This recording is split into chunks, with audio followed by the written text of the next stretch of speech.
paz do Senhor Jesus, amém? Louvado seja o nome do Senhor Jesus. Quero convidá-los, por gentileza,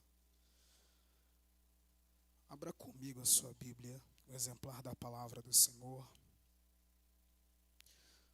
O livro de Ezequiel, capítulo de número 37, não se assuste com o texto, em nome do Senhor Jesus.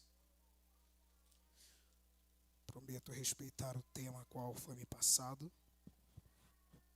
Glórias a Deus. Livro do profeta Ezequiel, capítulo de número 37. É um prazer estar retornando a esta casa. Que Deus abençoe a vida de todos os amados irmãos. Deus abençoe o pastor Josimar, sua esposa, pastor Jaelson, sua esposa. Quero louvar a Deus pela vida do meu amigo pastor Willington, não pôde estar presente, a qual me fez o convite para estar com os amados nesta noite. Pastor Willington, missionária Sara, grandes amigos, que Deus abençoe em nome do Senhor Jesus. Estou um pouquinho debilitado, mas louvamos ao Senhor por ter nos concedido a oportunidade de o adorá-lo nesta noite, amém? Livro de Ezequiel, capítulo de número 37.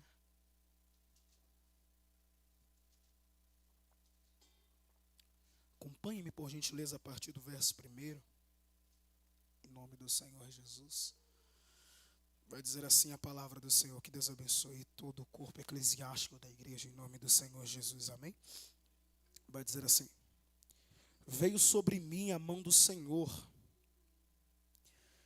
e o Senhor me levou em espírito e me pôs no meio de um vale que estava cheio de ossos, e me fez andar ao redor deles. E eis que eram muito numerosos sobre a face do vale, e estavam sequíssimos. E me disse: filho do homem, poderão reviver estes ossos? E eu disse: Senhor Jeová, tu o sabes. Então me disse: profetiza sobre estes ossos, e disse-lhes: ossos secos, ouve a palavra do Senhor. Assim diz o Senhor Jeová a estes ossos: eis que farei entrar em vós o espírito e vivereis, e porei nervos sobre vós, e farei crescer a carne sobre vós, e sobre vós estenderei pele, e porei sobre vós espírito, e vivereis, e sabereis que eu sou o Senhor. Então profetizei conforme me deu ordem, e houve um ruído. Repita comigo: e houve um ruído. Enquanto eu profetizava, e eis que se fez um reboliço, e os ossos se ajuntaram a cada osso. E olhei, e eis que vieram nervos sobre eles, e cresceu a carne. E estendeu-se a pele sobre eles por cima, mas não havia neles espírito. Amém? Podem tomar vossos assentos, glorificando ao Senhor nesta noite. Glórias a Deus. O Senhor está neste lugar, amém, irmãos? Louvamos ao Senhor nesta noite, porque Ele se faz presente em nosso meio. E aonde a presença do Senhor está, alguma coisa diferente tem que acontecer. Eu costumo dizer uma coisa: nenhum ambiente permanece o mesmo desde quando o Senhor se faz presente.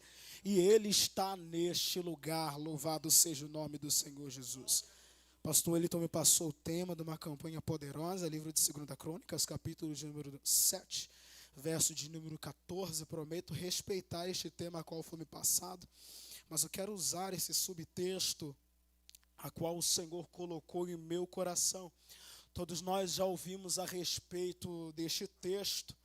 Esse texto do livro de Ezequiel, capítulo de número 37, nos retrata uma situação a qual o povo de Israel vivia, o seu estado espiritual. E durante bastante tempo, meditando nesse texto, o Senhor tem palestrado comigo de uma maneira muito poderosa. E uma das coisas que o Senhor palestrou comigo, eu gostaria que você repetisse isso junto comigo. Repita comigo: Deus não é Deus de individual. Deus é Deus de coletivo. Vamos repetir mais uma vez: Deus não é Deus de individual. Deus é Deus de coletividade. Você vai entender isso aqui. Nós estamos falando de um Deus muito poderoso. Nós servimos um Deus todo-poderoso. O livro de Deuteronômio, capítulo 32, 39, vai dizer: eu sou o Deus que faço e desfaço a hora que eu quero. Eu sou o Deus que dou vida e também tiro vida. Eu sou o Deus que saro, mas também sou eu o Deus que firo. Nós estamos falando de um Deus totalmente poderoso que no livro de Gênesis, através de uma palavra, Ele cria conforme a sua vontade. Livro de Gênesis, Ele vai dizer que haja luz e houve luz. Deus não precisa automaticamente conjecturar conforme movimentações ou conforme algumas criatividades, usando seus braços, usando seus pés, não. Deus, através de uma palavra, Ele vai dizer: haja luz e houve. Ele é um Deus tão poderoso que Ele não precisa se levantar do trono nem mesmo para ganhar batalhas. Nós estamos falando de um Deus totalmente poderoso que quando Ele manda, até o inferno tem que obedecer. Deixa eu lembrar alguém aqui, eu quero ser mensageiro de lembrança sobre a vida de alguém hoje aqui. O Deus que nós servimos, Ele é tão poderoso que no meio de 1 trilhão de estrelas, Ele chama cada estrela pelo seu nome. Nós servimos um Deus totalmente poderoso que o Oceano Pacífico, o Atlântico e ainda a Oceania, Ele segura na palma das suas mãos. O nosso Deus é tão poderoso, o Deus que nós servimos é tão eficaz que as nuvens da terra servem como descanso para os seus pés. Por muitas das vezes nós passamos por dificuldades e diversidades na nossa vida, que nós se esquecemos da autoridade desse Deus. Nós se esquecemos o quão grande o nosso Deus é poderoso. Mas vamos ser sinceros, o bicho para passar prova é crente, é ou não é? Se alguém aqui não passa por prova, me diz a receita, porque eu preciso. Porque, pastor Josimar, quando eu penso que estou saindo de uma, chega a segunda parcela para conta. E eu falo: Senhor, como que é esse negócio? Mas como diz o apóstolo Paulo, não há vitória se não estiver luta. Paulo, ele vai aconselhar a Timóteo a se apresentar a Deus como um soldado. E um soldado não tem direito de escolha, mas um soldado precisa estar posicionado para receber a ordem daquele que o chamou. E ele enfatiza isso: não há vitória se não houver luta. Então louvamos ao Senhor até pelos dias difíceis que nós passamos. Mas tem circunstâncias na nossa vida que nós passamos durante a nossa embarcação, em que o vento sopra, e vamos ser sinceros, por muitas das vezes quando o vento sopra e nós não vemos solução, nós passamos a ficar um pouco incrédulos. Será que Deus vai mudar a minha história mesmo? Será que Deus vai trazer a solução dessa circunstância que eu estou vivendo mesmo? Vai ter momentos na nossa vida que nós somos seres humanos, nós somos carne. Enquanto nós não formos os nossos corpos transformados, enquanto nós estivermos nessa matéria, nós vamos passar por muitas situações difíceis, mas louvamos ao Senhor, em que todas essas situações difíceis, o Senhor permanece no nosso barco. Independente de qualquer coisa, independente de qualquer circunstância, o Senhor, Ele não abandona o barco. Por muitas das vezes nós queremos abandonar o barco, mas o nosso Deus, Ele permanece lá. Por muitas das vezes nós esquecemos da autoridade do Deus que nós servimos. Mas entenda o seguinte: Deus, Ele não é Deus de individual. Deus, Ele é Deus de coletividade. Você vai entender isso aqui. Deus, Ele pode trabalhar sozinho, porque nós fizemos menção da grandeza desse Deus e nós sabemos muito bem, o que Ele quiser fazer sozinho, Ele pode fazer sozinho. Porque Deus, Ele não depende de ninguém. Deus, Ele não depende da terra. Antes da terra existir, Ele já era Deus. Deus, Ele não depende do tempo, porque antes do tempo ser tempo, Ele é atemporal, Ele não está incluso ao tempo. Antes do tempo existir, Ele já estava lá. Então Deus não é dependente de ninguém. O que Ele quiser fazer, Ele faz. Queira quem quiser ou queira quem não quiser, Ele é Deus. Entende isso aqui? E preste atenção nisso aqui: o que Deus quiser fazer sozinho, Ele faz. mas por meio da sua grandeza, por meio de toda a sua autoridade, ele pode trabalhar sozinho, mas permita-me te dizer, ele não quer trabalhar sozinho. Porque se Deus quisesse trabalhar sozinho, para que serviria os seus querubins, anjos administradores? Se Deus quisesse trabalhar sozinho, para que Deus criaria os seus serafins que o adoram 24 por 24 horas, dizendo: Santo, Santo, Santo, Santo, Santo é o Senhor dos Exércitos. Se Deus quisesse trabalhar sozinho, Deus não precisava dos seres viventes com a oração dos santos em um cálice diante ao seu trono. Se Deus quisesse trabalhar sozinho, ele não precisaria do anjo Gabriel, mensageiro, para trazer boas novas para o seu povo. Se Deus quisesse trabalhar sozinho, ele não criaria o arcanjo Miguel para chefiar o seu reinado de exército. Se Deus quisesse trabalhar sozinho, não levantaria Adão. Se Deus quisesse trabalhar sozinho, não levantaria Noé para dar um recomeço. Se Deus quisesse trabalhar sozinho, não chamaria Abraão para ser pai de multidão. Se Deus quisesse trabalhar sozinho, não chamaria Isaac, não chamaria Jacó. Se Deus quisesse trabalhar sozinho, não tiraria José da casa do seu pai, permitiria o processo que ele passou e o tornaria governador do Egito.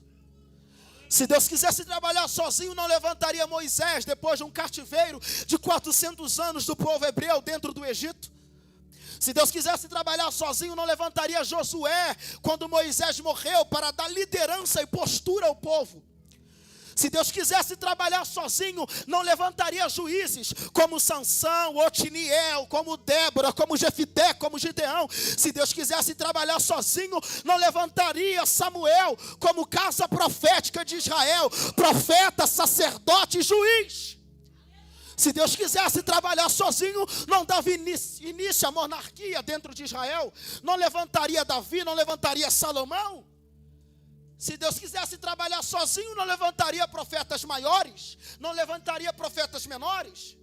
Luan, não entendi simples. Deus, ele tem todo o poder para trabalhar sozinho, mas ele não quer trabalhar sozinho. Porque nós temos um pensamento em que Deus é mordomo e Deus não é mordomo de ninguém. Nós temos uma consciência, meu pastor, a igreja do século 21 hoje não retrata Deus mais a um ser digno de ser adorado. Hoje em dia tratam o nosso Deus como ele fosse um gênio de uma lâmpada mágica, e Deus não é isso. Hoje em dia entram dentro daquela porta, sentam neste banco, procurando receber algo em troca, e não é sobre isso. Deus, ele quer te abençoar, e o nosso Deus é grande para fazer coisas grandes na sua vida, mas o nosso Deus não é resumido a isso. Entram dentro desta porta, sentam, ficam de qualquer maneira e ainda querem ser abençoados, se esquecendo que o reino do céu ainda é tomada força. Hoje em dia tratam Deus como se ele fosse um empregado nosso, mas não é assim que a banda toca, irmãos. Deixa eu me te dizer uma coisa, igreja, sim, é lugar de você receber também, mas antes de você receber, existe uma pergunta aqui dentro, e essa pergunta é: o que tu tem nas mãos? O que tu tem nas mãos? Eu sei, todos nós vimos receber nesta noite, mas primeiro, deixa eu me perguntar para alguém hoje aqui: o que você veio deixar no altar do Senhor? O que você veio apresentar diante do Senhor? Porque querer é muito fácil, agora para Deus eu dou o quê? Livro de Levítico, capítulo de número 6, verso de número 12 e 13 vai dizer: e o fogo arderá continuamente sobre, e o fogo não se apagar. Há uma cláusula de responsabilidade dentro disso aqui. A gente gosta muito de pregar sobre esse texto, sobre fogo, sobre poder, mas a gente se esquece da cláusula de responsabilidade dentro deste livro de Levítico. Antes, Deus está dizendo sobre as vestimentas dos sacerdotes, e agora Deus está falando sobre a responsabilidade em manter a chama acesa. Deus está olhando para a tribo de Levi e está dizendo simples assim: eu sou Deus, Eu tenho a minha responsabilidade. Mas não se esqueça de uma coisa: vocês também têm a responsabilidade de vocês. Vocês não interfiram na minha responsabilidade.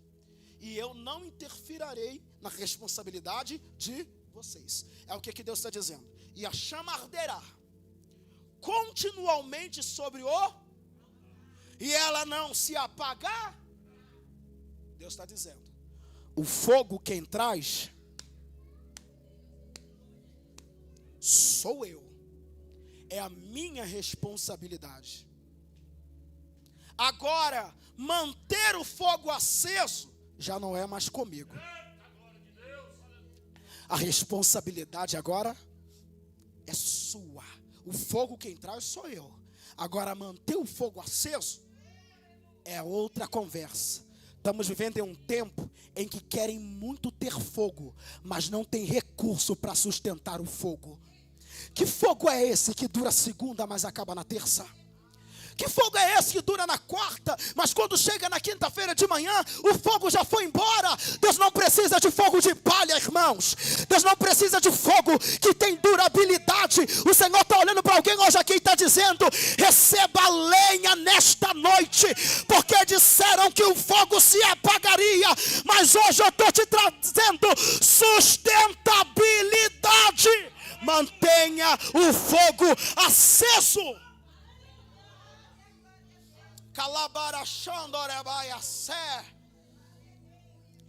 Quer pregar, quer adorar, mas mantenha o fogo aceso nesta noite, porque esse fogo não é dependente de homens, esse fogo não é dependente de circunstância. Quem traz o fogo é Deus, mas sustentar ele é conosco. Alguém trouxe lenha nesta noite? Alguém se sente responsável nesta noite? Eu dirijo a campanha de sexta-feira na minha sede. E meu pastor, sabe qual é o incrível? É uma coisa que aconteceu. Chegaram no meu ouvido, sentaram, estava numa mesa, sentaram diante de mim e falaram: missionário Luan, após o culto, missionário Luan, culto hoje foi frio, culto hoje estava gelado. O fogo não caiu hoje. O que aconteceu? O negócio estreitou hoje aqui, missionário Luan. O que aconteceu?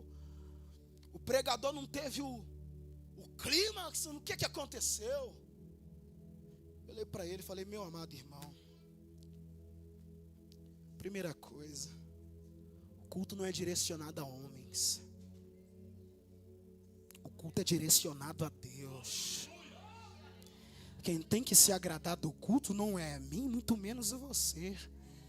Quem tem que se agradar do culto é Deus. E vem cá, cadê o termo de responsabilidade? Eu chegar dentro de uma igreja e dizer que o culto é frio é muito fácil. Colocar a culpa no dirigente, a culpa no pastor, a culpa no pregador é muito fácil. Sendo que eu me esqueço que o culto não começa às 19 horas da noite. O culto começa quando eu acordo dentro da minha casa. Não adianta eu chegar dentro da igreja e falar que o culto é frio, sendo que eu passei o dia inteiro na Netflix e não procurei fazer meu devocional com Deus. Não adianta eu chegar num culto e falar que o pregador não teve a responsabilidade, sendo que eu passei o dia inteiro fazendo coisa que não era para mim fazer. Entenda uma coisa: o culto não começa aqui dentro, o culto começa dentro da nossa casa. É lá que começa. Aleluia!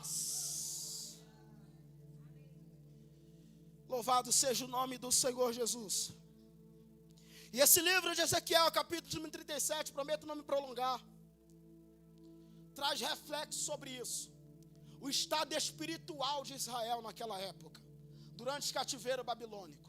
Entenda uma coisa: o povo de Israel pereceu por conta das suas próprias atitudes. Deus por muito tempo alertou o povo, mas o povo não quis ouvir. Então Deus permitiu uma espada adentrar no meio do povo para que pudesse corrigir o seu próprio povo. A palavra do Senhor vai dizer que durante o cativeiro Deus está levantando um profeta.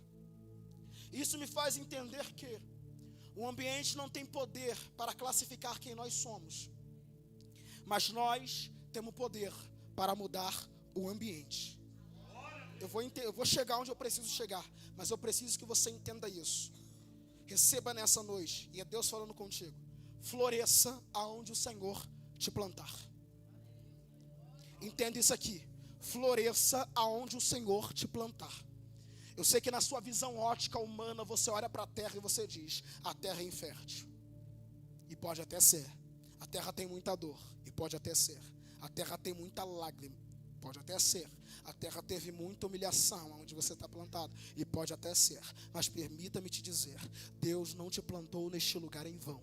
Então floresça onde o Senhor te plantar. Porque se Ele te plantou neste lugar onde está marcando o auge da tua dor, é porque Ele viu capacidade em você, em te fazer crescer, avançar e prosperar. Porque Deus jamais vai te plantar num lugar onde você não tem a capacidade para poder crescer. Um tempo difícil, um momento difícil, e Deus está levantando um profeta. Ezequiel. Durante essa visão de ossos secos, Deus olha para Ezequiel e diz: homem mortal, porventura poderão reviver estes ossos? E ele responde: Senhor Jeová, só tu? Eu gosto disso aqui. Porque no começo nós falamos sobre as atribuições de Deus, o quão grande Ele é. Aí você olha para o texto, você começa a questionar. Como que um Deus totalmente poderoso está olhando para um homem mortal e está perguntando se aquilo que está morto pode ter vida? Qual é o sentido disso? Um Deus todo poderoso, onisciente, onipresente, onipotente, está olhando para um homem totalmente falho, inadequado e está dizendo: poderão reviver aquilo que está morto? Quem olha o texto pensa: Deus tem dúvida acerca do poder que Ele tem nas mãos? Só que entenda uma coisa: Deus não tem dúvida do poder que está nas mãos dele. E eu gosto disso aqui. Eu gosto de classificar isso aqui desse jeito. Deus, Ele não tem o poder. Ele é o próprio poder. Quando Ele olha para Ezequiel e pergunta: poderão reviver? Deus não tem dúvida. O que está em ênfase aqui é aquilo que o profeta acredita. Você vai entender. Olha aqui para mim. Não é sobre Deus, é sobre o profeta. Deus está olhando para o profeta e está dizendo: poderão reviver estes ossos? Ele responde: Senhor Jeová, só tu sabes. É mais ou menos assim: Ezequiel, eu sei o poder que eu tenho nas minhas mãos. Mas o que não quer calar aqui é: você tem noção do poder que eu tenho? Porque para andar com Deus requer alguns princípios. Que princípio? Acreditar e ser fiel. Se não tiver esses dois princípios, de nada adianta o resto. É mais ou menos Deus olhando para Ezequiel e está dizendo: tu está no meio de um vale, e esse vale tem morte, eu posso fazer reviver. A pergunta que não quer calar é: tu crê que eu posso fazer reviver? Agora você vai entender. Deus não é Deus de individual. Deus é Deus de coletividade. No mesmo instante, nesse texto, Deus poderia fazer aqueles ossos se levantarem imediatamente. Sendo que Ele olhou para o profeta e está dizendo para o profeta: poderão reviver esses ossos? E ele responde: Senhor Jeová, só tu? Então Deus, Ele fala: então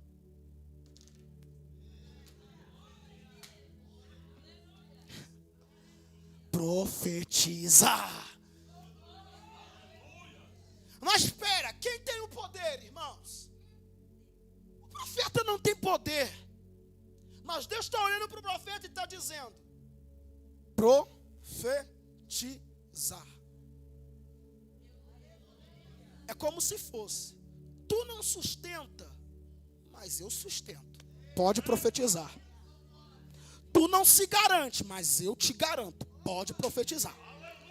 Tu não tem o poder, mas quem mandou você profetizar é dono de todo o poder. Pode profetizar, eu te garanto. Deixa eu olhar para alguém hoje aqui nesta noite para dizer: Deus quer mudar a tua história. Deus quer mudar a causa da tua casa.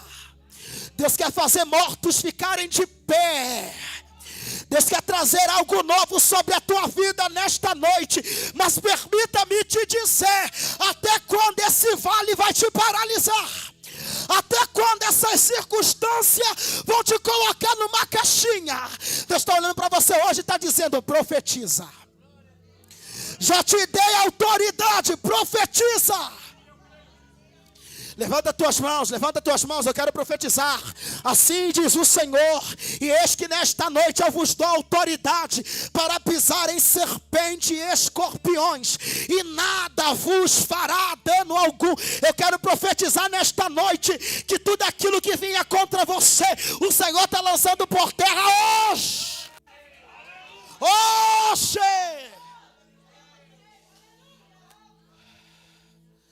Deus hoje vai te levantar com autoridade dentro do teu lar. Não sei aonde tem sido o âmbito de guerra na tua vida, mas Deus vai te levantar como ponto crucial no meio dessa guerra. O Senhor vai te usar como autoridade. Aleluia!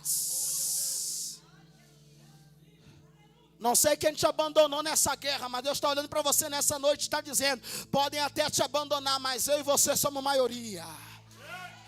É mais ou menos assim, Deus dizendo: é eu e você e eu. Tu não me abandona e eu não te abandono, estamos juntos nessa causa. Não sei quantas lágrimas você tem derramado, mas assim diz o Senhor: sou eu, Deus, que te tomo pela tua mão direita hoje. Não se desespere, eu estou contigo. Não te apavore, eu sou o teu Deus. Deus está olhando para pessoas aqui nesta noite e está dizendo: sou o teu refúgio, sou o teu renovo, sou o teu alívio, sou eu o teu Deus, que não te abandono.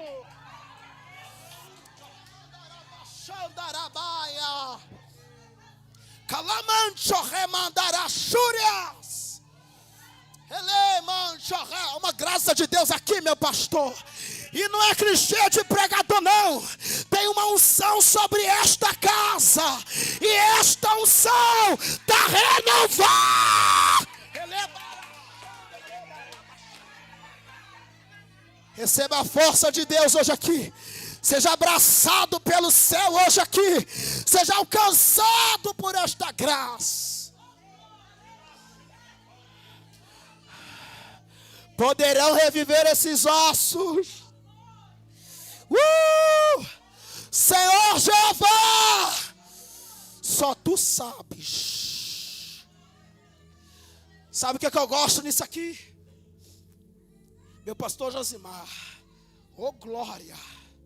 Meu pastor Josimar, tem momentos na nossa vida que parece que a guerra está tão grande, que o adversário da nossa alma imputa sobre a nossa vida, empurra muitas setas, muitos dardos inflamados, e a gente começa a pensar: será que Deus me abandonou no meio desse vale? Será que Deus me deixou só no meio desse deserto? Será que Deus ainda está lá em cima e está vendo o que eu estou passando aqui? Tem momentos que Satanás ele olha para a gente e diz: ué, cadê o teu Deus? Teu Deus não te prometeu? Teu Deus não fez a promessa? Teu Deus não liberou a palavra? E está permitindo que você passe por isso? E está permitindo que essa porta se feche? E está permitindo esta enfermidade? E está permitindo essa situação difícil? Cadê o teu Deus? É esse teu Deus que está te permitindo essa frustração na tua vida? Cadê o teu Deus? É Ele que está permitindo esta crise. Ele não disse que seria contigo, cadê Ele? Aí eu me lembro de Salmos 115. E eu amo quando o salmista diz, ele declara: o teu Deus tem olhos, mas não vê. O teu Deus tem boca, mas não fala. O teu Deus tem pé, mas não anda. Mas tenho, porém, o meu Deus tem olhos, e os olhos dele são como chama de fogo.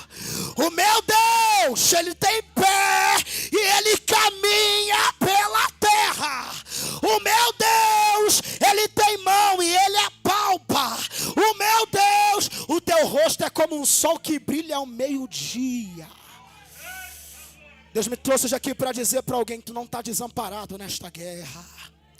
Tu não está desamparado nesta luta. Os meus ouvidos não estão agravados para que não possa ouvir. O Senhor está ouvindo o teu clamor. O Senhor está ouvindo a tua oração. O Senhor tem ouvido a tua súplica. Ah, mas você diz: Senhor, eu subo o monte, mas não tenho resposta. Estou no propósito, mas não tenho resposta. Mas Deus me trouxe hoje aqui para dizer: até o meu silêncio é livramento sobre a vida de alguém. Até o meu silêncio é resguardando a tua vida. O Senhor me trouxe hoje aqui para dizer para alguém: vai ter mudança. Do jeito que está, Deus não vai permitir que fique. Vai ter mudança, e eu creio no Deus desta mudança. Eu creio neste Deus que muda história. Eu creio neste Deus que ainda revira o cativeiro de cabeça para baixo. Eu sei o Deus que eu sirvo. Pastor, é o encerramento da campanha e Deus manda dizer: se prepare, porque haverá uma chuva de testemunhos sobre esta casa. Haverá uma chuva de testemunhos sobre este lugar. Haverá boas novas de Deus sobre as vidas de pessoas aqui.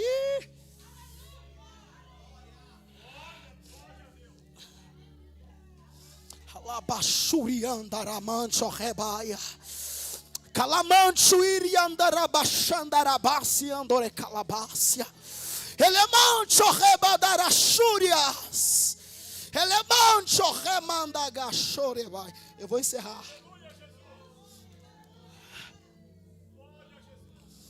Livro de Jó, capítulo de número 42. Verso de número 2 vai dizer assim: bem sei eu que tudo podes, e nenhum dos meus planos podem ser frustrados. Verso de número 5. Com os meus ouvidos eu já ouvi muito sobre, mas agora nem só com os meus ouvidos eu te ouço, como agora os meus olhos te veem. Você vai entender isso aqui. Talvez a tua oração nesta noite seja perguntando para Deus: por que de tanta guerra? Talvez a sua oração nesta noite é: por que Deus permitiu algumas coisas na tua vida que você não merecia passar? Talvez a tua oração diante de Deus é perguntando para Deus: ou por que tanto estágio de humilhação? Mas Deus me trouxe hoje aqui para te lembrar de uma coisa. Jó, o que ele escreve no versículo de número 5, eu encerro agora. O que ele escreve no versículo 5 do capítulo 42 me faz descansar. E eu vou te dizer o porquê. A gente conhece a história de Jó. Quando Jó está dizendo assim: com os meus ouvidos eu ouvi muito acerca, mas agora não só com os meus ouvidos eu te ouço, como agora os meus olhos te veem. Isso me fez dar uma pausa na minha vida e respeitar os momentos de aflições. Entenda uma coisa: José, ele casa com uma filha de sacerdote de Potífera e tem 2 filhos, Manassés e Efraim. Pega isso aqui. Quando ele põe o nome do seu filho Manassés, ele vai dizer o porquê, pastor Josimar. Ele vai dizer que Deus lhe fez lhe esquecer de todo o sofrimento na casa do teu pai. Quando ele dá o nome ao seu segundo filho, chamado Efraim, ele diz também o porquê. E Deus me fez prosperar na terra da minha aflição. Preste atenção, fui pregar num congresso, era este tema. E lendo em casa, E o texto de Vilar Manassés. E Deus me fez me esquecer. Eu parei, eu sentei. Eu falei, Deus me fez esquecer. Não faz parte da natureza de Deus me fazer esquecer. Porque sejamos sinceros, ninguém aqui caiu de paraquedas. Todos nós temos uma história lá atrás. Ninguém chegou aqui do nada. E se nós estamos hoje aqui de pé, é porque os processos que nós vivemos lá atrás valeram a pena. O choro que eu chorei lá atrás valeu a pena. Porque seria muita ignorância nossa achar que os momentos de glória nos trouxeram até aqui. Não foi os momentos de glória, mas os momentos de processos e de dores nos fez crescer na presença de Deus. Então, por que me esquecer? Concorda comigo que José só se tornou governador porque os irmãos o traíram? José só se tornou governador porque foi jogado na cisterna. José só se tornou governador quando foi tentado na casa de Potifar e foi para a prisão. Porque se ele não fosse tentado na casa de Potifar, nunca ele iria para a prisão e não encontraria um copeiro e um padeiro, e um copeiro que o levaria até o rei.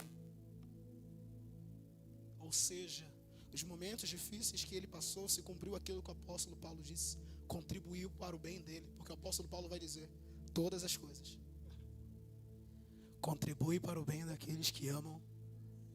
Então seria muito índole da minha parte dizer que preciso me esquecer do meu sofrimento lá atrás. Eu falei, não faz parte da natureza de Deus. Porque não tem como me alegrar de uma vitória se eu não sei do processo daquela vitória. E o Senhor falou comigo. Abri o texto, peguei a Bíblia em hebraico lá em casa, abri no texto e eu percebi que a palavra entoada por José é a mesma palavra escrita por Isaías, quando Isaías diz: se esqueça das coisas que se passaram, eis que faço coisas novas, caminho no deserto e rio nos ermos. É uma palavra chamada Nachar. Essa palavra chamada Nachar não significa me esquecer, apagar da minha lembrança. Mas essa palavra é como se fosse uma transliteração acerca de que José estava dizendo: o meu passado não influencia mais no meu presente, nem no meu futuro. Você entendeu isso aqui? Porque tem coisas que estão lá no passado que impedem a minha e a tua vitória. Tem mágoas lá do passado que servem como tropeço para nós alcançarmos a nossa vitória. É isso que José está querendo dizer. A traição que eu sofri lá atrás, dentro da minha casa, não influencia mais no meu presente. Me jogaram na cisterna lá atrás, mas essa dor não influencia mais no meu presente. Fui acusado sem ter feito nada lá atrás, mas isso não me influencia mais no meu presente. O que eu vivi lá atrás contribui com aquilo que é do bem que eu estou vivendo hoje. E eu finalizo aqui. É isso que Jó está querendo dizer. Jó está querendo dizer assim: passei pelo que eu passei. Perdi minha família, perdi meu dinheiro, perdi meus bens, perdi meus gados, perdi meus filhos. Passei pelo que eu passei. Mas o que eu passei me propôs conhecer uma pessoa que eu só conhecia por ouvir. Agora, não só ouço, como agora eu.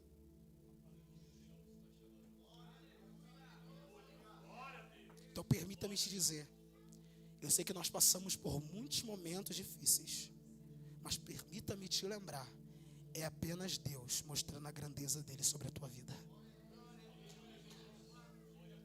Fique de pé. Fique de pé. Glórias a Deus.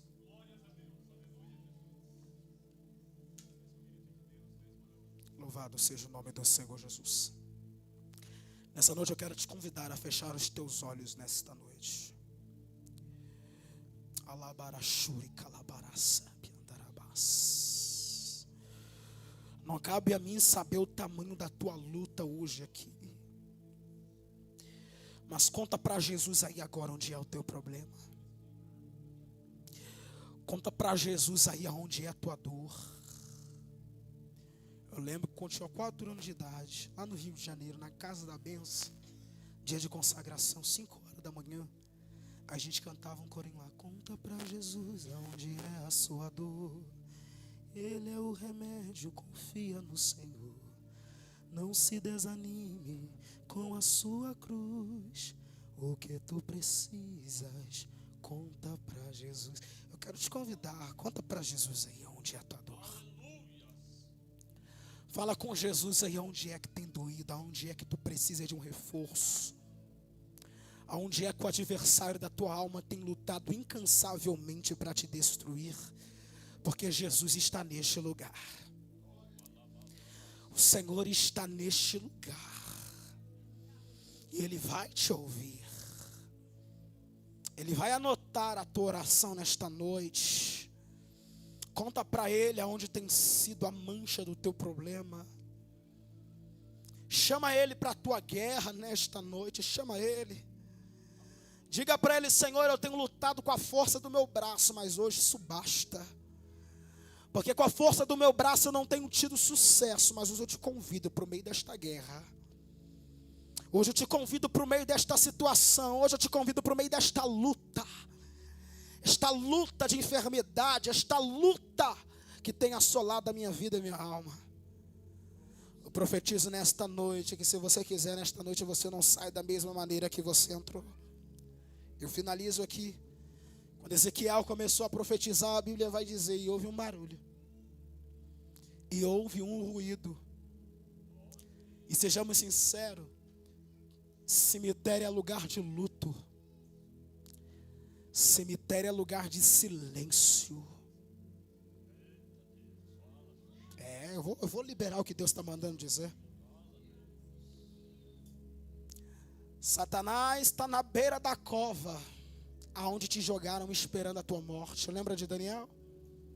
Jogaram Daniel dentro da cova e ficaram do lado de fora, esperando ouvir gritos, esperando ouvir rugidos.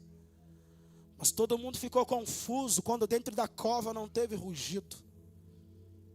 Dentro da cova só tinha silêncio. E tem gente que acha que porque tem silêncio no teu deserto que você já morreu. Mas Deus manda te dizer nesta noite: então eu vou fazer um barulho.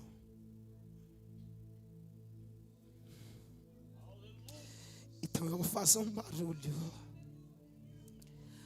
para alguém entender que ainda tem um estágio de vida no meio deste vale. Ainda há esperança para a árvore cortada. Alguém está dizendo: está morto, mas eu estou dizendo: ainda não. E permita-me te dizer nesta noite: haverá vida, haverá vida, haverá vida, haverá vida, haverá vida.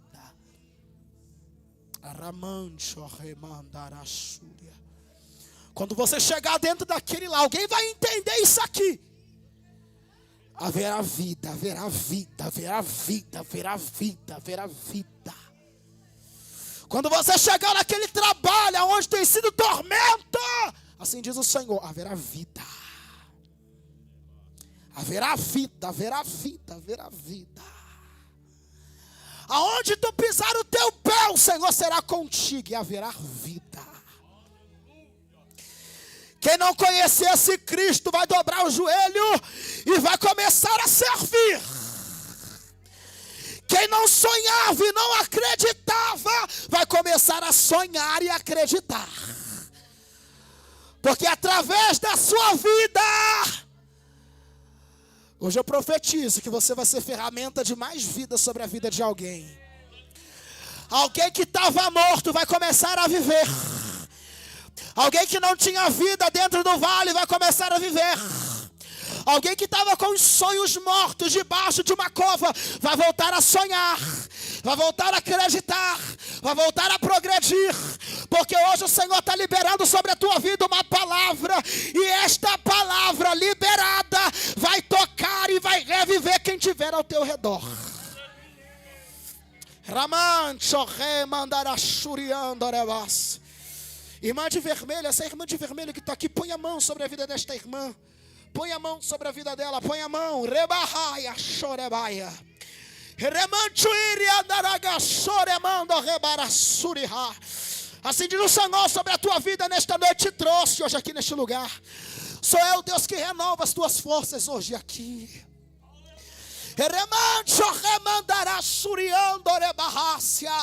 Eu acalmo esta tempestade, assim diz o Senhor, porque eu sou vida.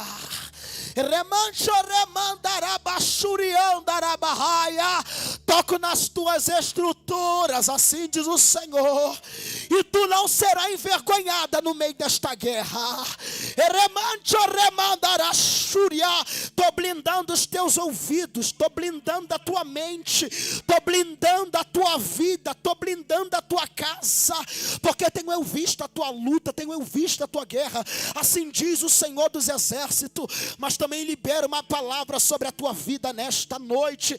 Satanás queria fazer bagunça, mas hoje eu cheguei primeiro e te digo, eu ergo a bandeira da vitória dentro do teu lar, porque por amor a ti eu estou visitando e estou dando livramento nesta causa, estou dando livramento naquele lar, e te digo, a história será mudada, não será a mesma. Se prepare, porque os teus lábios serão testemunha autêntica daquilo que eu farei sobre a tua vida, assim diz o Senhor dos exércitos.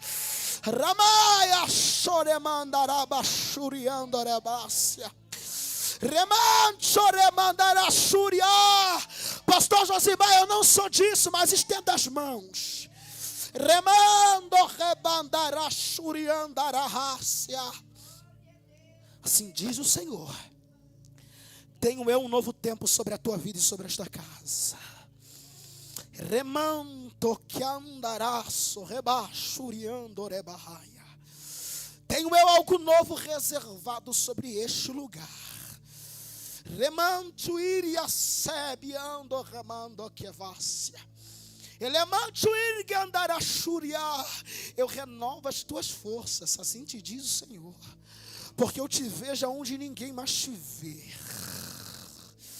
Remancho remandará churiandarabai. Toco também na tua saúde. Remancho remandará churiando revácia. Te dou uma nova estrutura, assim diz o Senhor. Remando revai. E te dou esta visão e te digo, remancho revaia, eu estou sarando pasto. Remanto que mandará sébia. O vento soprou e o calor escaldante feriu um pouco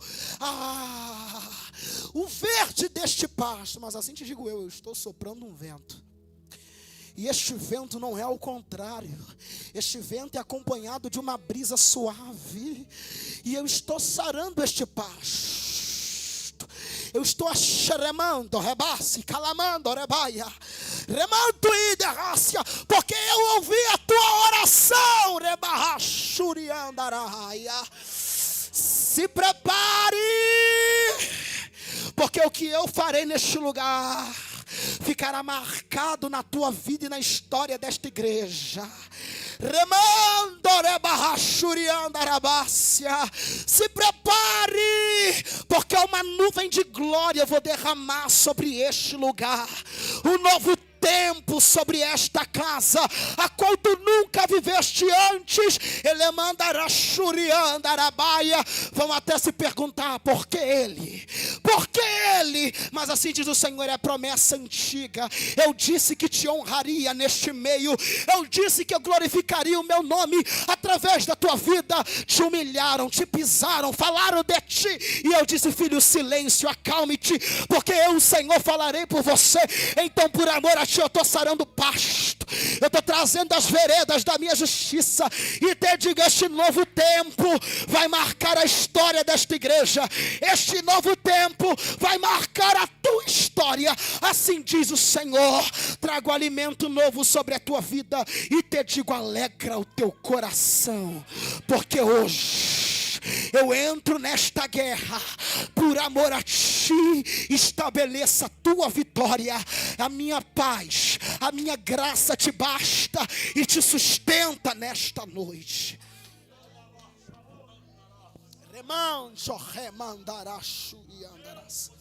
Eu agradeço a minha oportunidade nesta noite. Em nome